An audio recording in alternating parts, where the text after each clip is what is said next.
Hozirgi kunda dunyoda har 11 daqiqada IT yo'nalishida yangi vakansiya ochilmoqda. Savol tug'iladi, O'zbekistonda mana shunday vakansiyalar uchun kerakli mutaxassislar qay tarzda tayyorlanadi?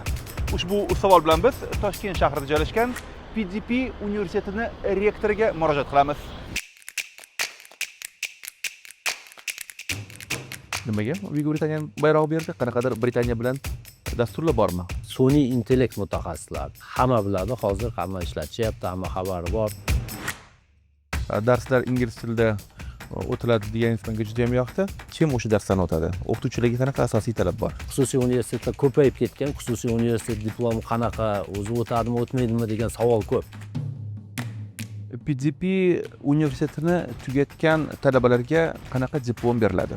Ertaga bakalavrini tugatib, magistraturaga o'qishni davom etaman desa, o'shandagina kerak bo'ladi diplom.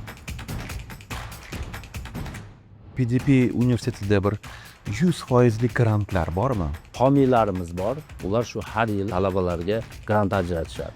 Sizda hali shunaqa homiylar ham bormi? Ha, shunaqalar ham bor. Hayır. Yaqinroq keyin meni tanishtirib qo'ysangiz bo'lar ekan unaqa homiylar bilan.